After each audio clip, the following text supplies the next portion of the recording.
Get a little one for the 9, interesting. 2000. Magic.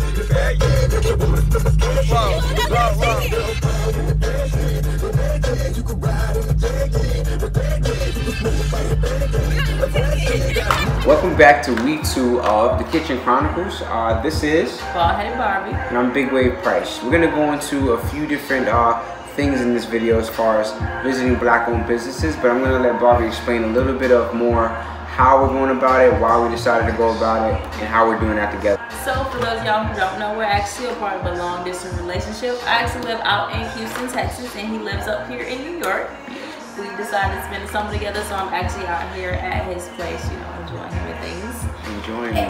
Stop. And with and with that being said, we decided to challenge ourselves with, you know, visiting a black-owned establishment at least once a week. It's because we decided to put our money back into the black community and, you know, just to support people who look like us. And today we actually visited Lolo's Seafood Shack. It was in Harlem. I'm gonna give you guys the address in the bottom.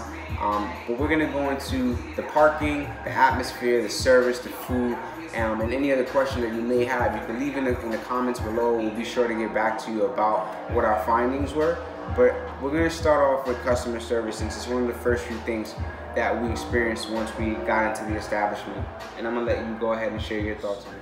So customer service, I actually think it was very good customer service. It's probably the best customer service that I've experienced so far out here. Because for those of y'all who don't know, coming from the south to up north, they rude. They ain't got no southern home training, but whatever. Went to a couple Jamaican spots and it just, you know, things got rubbed the wrong way. I'm gonna leave it at that. They Right? rude. Anywho, but other than that, he was like pretty nice. As soon as we walked in, he greeted us. He asked like, was this our first time? And then gave us the steps to how to, you know, make everything flow out. So I think that he was very helpful. What about you? Yeah, he was very helpful. He also let us know what kind of seating arrangement they had. They had this one entryway where you can come in and sit down, but they also had a cabana in the back that we decided to eat in. And the cabana experience, I think it was worth an experience. You're in the backyard of a I don't want to say a brownstone, but it's a building in Harlem, and it's not often you get to visit the backyard of a building in Harlem, especially me being a resident of the city. What was your thoughts on kind of, I guess, the food now? So I actually got the 1 pound of snow crab in the Lolo special sauce, which is just like a mixture of a lot of different sauces. I'm not gonna say that I didn't like it. Like it was good food. It's just, you know, I was expecting spicy seafood because, you know, that's what I'm used to at home. So it just didn't meet my expectations because that's what I wanted. I had a taste for, you know, my lips to be burning, my nose to be running, you know, just some good spicy seafood. But it was it was more so on the sweet side, which is kind of like a shock for me. So it wasn't really bad, but I'm just gonna say I'm still on the spicy fence. And then you had the? I had the what did I get? I got the shrimp boil. It came in a bag. It was sweet potatoes, corn, shrimp, all with curry sauce, right? So you had a combination of all 3 sauces that Lolo's had to offer. I wasn't impressed with the level of spiciness. Me and you both were on the same page. I think that's probably go together well. But as far as my experience with that food, the fact that we had to have gloves, right, to eat the food, that was a little different of an experience for me. I'm used to not having to do that, and he ain't been to a good seafood boil. You know it's gonna get real dirty. Yeah. But I wore the wrong fit and all. I got curry. Look, I don't know if you can see, but I got curry. I got authentic stains from what had happened at the venue. Overall, I think it was a good experience. The atmosphere. What are your thoughts on the atmosphere? I like it because it's like very cozy. Like he said, it's actually in the backyard of a building. Like, so once you come and you look at it, you just see like what would I call that? Like would that be called a storefront or? It's. I'd say it's a storefront. Okay, yeah, so it's a storefront. Yeah. So once you pull up, it's like a storefront. If you didn't know that it was I mean, it says like restaurant, but if you didn't know, like you just walking by or driving by, you wouldn't like, oh, where are people sitting at? Because you walk in, like you have to order, and then you have to go like through this little side way to get to the kitchen. Yeah, right? To get to the restaurant part was actually in the backyard. So I think that was pretty cool because we don't have that back home at all. I think you were talking a little bit about the colors and the poppiness.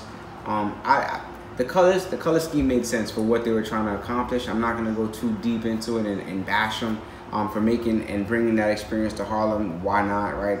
Let's not take it there. As far as the music choice, I think they could have done a better job. I understand that you like the Z100 type like of all the songs. I sung all of them. Things, and I kind of was like, all right, now it's a Sunday at 7 o'clock in a black-owned establishment. I felt like I should have heard a little bit more of music that we maybe grew up with, not necessarily. Hey man, listen, some Marvin Gaye, something, man. Yo, it could have used a little bit more of soul, some more soul in a seafood spot. But other than that, I don't have anything negative to say about the experience. Any thoughts from you as far as closing? No, but you know, I'm not gonna say that I would or wouldn't recommend, just because if it's somebody from back home, they're gonna want spicy seafood. You're not gonna get spicy seafood there. It's more so on the sweet side. I don't know if that's like pretty normal for up here. Like, you like spicy stuff because you know you're from the island, so people who are from New York, I don't know if that's how they eat their seafood. If so, then I would recommend it to them, but people back home, they probably wouldn't like it. Funny enough, it was recommended to us to go, and so we took it upon ourselves to visit, and we found some likes and some dislikes. But as far as it being an experience, go for it, right? I recommend it as an experience. You've never been to a spot in Harlem like this, please go try and find another one. You're not going to, so I commend them for that, and I would recommend it to a friend. But let's say it's someone who likes spicy food, I'm sorry, I would not pass this along as a recommendation coming from my girl and I. And so if there's any questions or suggestions on what we should do on the next week's episode, feel free to leave it in the comments. We for sure will get back to you about it. And also like, comment, and subscribe. You can follow us on Instagram to see more of our day-to-day and our personal stories, especially how we interact on a day-to-day with this one right here. Follow me at Big Wave Pryce, and you can follow and me at baldheaded.barbie. All right. So we'll see you guys next week on the Kitchen Chronicles. Excuse me. It's a well-knit, I guess.